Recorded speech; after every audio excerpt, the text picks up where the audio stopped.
আসসালামু আলাইকুম। আজকে আমি আপনাকে মাত্র ৩ শতক জমির উপরে একটি ৫ তলা বাড়ির ২ ইউনিট বাড়ির প্ল্যান ডিজাইন দেখানোর চেষ্টা করব।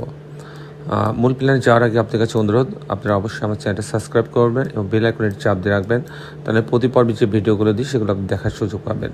এই বাড়িটা দেখেন, সামনে আমরা সিঁড়ি রাখছি, দুই সাইডে দুটো বারান্দা রাখা হয়েছে এবং পিছনে বেশ কিছু বারান্দা আছে, ডিজাইন আছে, সব মিলাই অসাধারণ কম্বিনেশন করে আমরা ডিজাইনটা তৈরি করছি। এখানে দুই সাইডে কিছু গ্রিন রাখা হয়েছে, সব মিলায় অসাধারণ একটা ডিজাইন আমি আপনাদের মাঝে উপস্থাপন করার চেষ্টা করব। আমাদের আর্কিটেক্টরা সার্বক্ষণিক আপনি দিনে রাতে যা ওরা চেষ্টা করে আমাদের দেশ বাংলা ভাষাভাষী মানুষ যারা দেশে বিদেশে আছে তাদের যাতে বাড়ির প্ল্যান ডিজাইন সংক্রান্ত একটি আইডিয়া তারা নিজেরা তৈরি করতে পারে এবং এটা কী ধরনের স্বপ্ন নিয়ে তারা আগাবে, কোথায় যাবে, এই বিষয়গুলো নিয়ে একটা আইডিয়া দেওয়ার জন্য মূলত এই কাজগুলো আমি রেগুলার করে থাকি। আজকেও তার ব্যতিক্রম না। আমি আপনার সঙ্গে আছি, আমি ইঞ্জিনিয়ার টুটুল। এখন আমি মূল প্ল্যানটি আপনাদের দেখাবো। মূল প্ল্যান এটা হচ্ছে মোট 32 ফিট বাই 42 ফিট জায়গার উপরে এই বাড়ির ডিজাইনটা তৈরি করেছি। আসুন প্ল্যানটি দেখাই। আপনারা দেখেন যে 42 বাই 32, প্রায় 3 শতকের একটু বেশি জমি। মাঝখানে আমি সিঁড়ি রাখছি, সিঁড়ি রাখার পরে সে সিঁড়ি দিয়ে ঢুকবে, অথবা যদি আপনি সে গ্যারেজ রাখে একটা, আপনি ইচ্ছা করলে যে কোনো একটা গ্যারেজও রাখতে পারেন। আমি গ্যারেজের অংশ যাচ্ছে না, আমি সরাসরি আপনি নিচতলা পুরোটা গ্যারেজও করতে পারেন।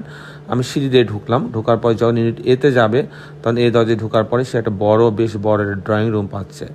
এখানে একটা লবি, এখানে একটা বেডরুম আছে, এই বেডরুম আছে, সঙ্গে একটা বারান্দা আছে। এখানে একটা লবি আসছে, আপনি দেখতে পাচ্ছেন, এটা কিচেন আছে, যাতে এখানে আলো বাতাস আসতে পারে সেজন্য লবিটা রাখা হয়েছে। এখানে কিচেন রাখা হয়েছে এবং এই লবি দিয়ে কিচেনে যাইতে পারবে তারা। এখানে একটা কমন টয়লেট আছে, এখানে আর একটা বেডরুম আছে, সঙ্গে একটা বাথরুম আছে এবং একটা বারান্দা আছে। যখন তার মানে এখানে দুইটা বেডরুম আছে, সামনে একটা বারান্দা আছে এবং পিছনে একটা বারান্দা আছে। যখন ইউনিট 2-তে যাবে তখন এই দরজায় ঢোকার পরে সে একটা ডাইনিং পাচ্ছে। এখানে ভেন্টিলেশনের জন্য লবি আছে 3 ফিট, এখানে কিচেন আছে, এখানে একটা কমন টয়লেট রাখা হয়েছে, এটা একটা মাস্টার বেডরুম, এর সঙ্গে একটা বাথরুম অ্যাটাচ এবং একটি বারান্দা আছে। আর সামনে একটা বেডরুম আছে, এই বেডরুমের সাথে একটা বারান্দা আছে। এই বাড়িটা যদি আমি সামনে থেকে দেখি তাহলে সামনে থেকে দেখলে এরকম দেখাবে। আপনি দেখতে পাচ্ছেন যে এখানে মাঝখান বরাবর আমি সিঁড়ি রাখছে, এটা একটা বারান্দা, এটা একটা বারান্দা, দুদিকে দুটো বারান্দা দিয়ে ডিজাইনটা তৈরি করা হয়েছে।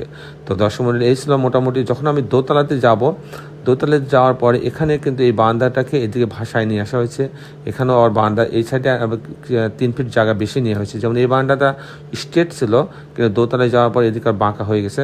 সেটা যদি আমি আপনাকে মডেলটাই দেখাই, দেখেন এই বারান্দাটা, এটা যেমন শুধু এইটুকু আছে, এটা কিন্তু এখান থেকে ঘুরে এখানে আসছে।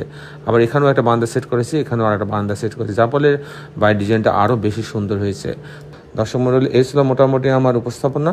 আপনি সবাই ভালো থাকবেন। যারা দেশে এবং দেশের বাইরে আমার ভিডিওটি দেখলেন, সবাইকে আমি আমার প্রতিষ্ঠান গ্রিন আর্কিটেক্টের পক্ষ থেকে অনেক অনেক অভিনন্দন, ধন্যবাদ জানিয়ে ভিডিও শেষ করছি। শেষের পরে একটি কথা, আসুন আমরা সবাই আমাদের এই সুন্দর পৃথিবীটাকে সুন্দর রাখার জন্য একটি করে গাছ লাগাই।